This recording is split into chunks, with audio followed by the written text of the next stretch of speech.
Hello everyone. ரீசெண்டாக காமராஜர் ஐயா அவர்களை பற்றி ஒரு விஷயம் படித்தேன். அதை உங்கள் எல்லாருக்கிட்டையும் ஷேர் பண்ணிக்கணும்னு ஆசைப்பட்றேன். காமராஜர் ஐயா சிஎம்மாக இருந்த டைமில் எம்பிபிஎஸ் கவுன்சிலிங், அதாவது மருத்துவ படிப்பிற்கான இடஒதுக்கீட்டில் 10 சீட்டு வந்து சிஎம் கோட்டா அப்படின்றத செப்பரேட்டாக தனியாக அலாட் பண்ணியிருந்தாங்க. ஸோ அந்த 10 சீட்டுக்கு சிஎம் யாரை சொல்கிறாங்களோ அவங்களுக்கு அந்த 10 சீட் கிடைக்கும். அதனால சிஎம் ஆஃபீஸ்க்கு எல்லோரும் அந்த 10 சீட்டுக்காக அப்ளிகேஷன் வந்து சென்ட் பண்ணியிருந்தாங்க. அவங்க அனுப்பின அப்ளிகேஷன் எல்லாத்தையும் சிஎம்மோட உதவியாளர் அவர்கள் வந்து அந்த அப்ளிகேஷன் எல்லாத்தையும் கலெக்ட் பண்ணி சிஎம்முடைய டேபிளில் அடுக்கி வைக்கிறாங்க. அப்படி அந்த டேபிளில் அவர் அடுக்கி வைக்கும்போது அவருக்கு ஒரு சந்தேகம் வந்தது.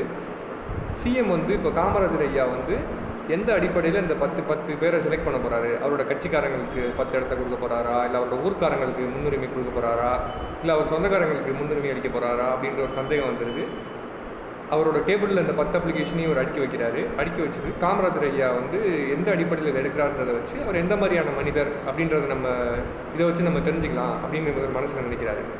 காமராஜர் அவர்கள் வர்றாரு. வந்தோடனே அவர்கிட்ட இவர் சொல்கிறாரு, எம்பிபிஎஸ்க்கு நீங்கள் இந்த 10 இது செலக்ட் பண்ணி கொடுத்துட்டிங்கன்னா நான் கவுன்சிலிங் அனுப்பிச்சிடுவேன் அப்படின்னு. சரிப்பா நீ சாயந்தரம் வாங்கிக்கன்னு சொல்லி அவர் அனுப்பிடுறாரு. சாயந்தரம் காமராஜர் அவர்கள் வேலையை முடிச்சுட்டு கிளம்பும்போது அவருடைய உதவியாளரை கூப்பிட்டு 10 அப்ளிகேஷன் செலக்ட் பண்ணிட்டப்பா, அந்த டேபிளில் இருக்குது, நீ எடுத்துக்க அப்படின்னு சொல்லிட்டு ஒரு விரும்பி கிளம்பிடுறாரு. அவர் போன பிறகு இவர் போய் அப்ளிகேஷன்லாம் எடுத்து பார்க்குறாரு.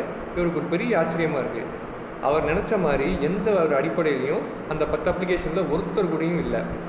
என்னடா அது இவ்வளோ ஒரு ஆச்சரியமாக இருக்குது அப்படின்னு சொல்லிட்டு குழப்பத்தோட அந்த அப்ளிகேஷன் எல்லாத்தையும் ஒரு கவுன்சிலிங் அனுப்பிடுறாரு.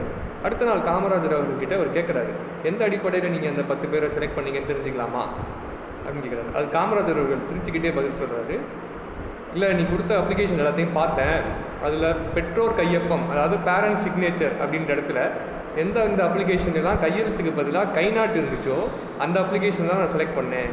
கல்லாமை அப்படின்ற இருள் இருக்கிற வீடுகளில் தான் முதல்ல நம்ம அறிவுன்ற விளக்கை ஏற்றணும் அப்படின்னு சொன்னேன்.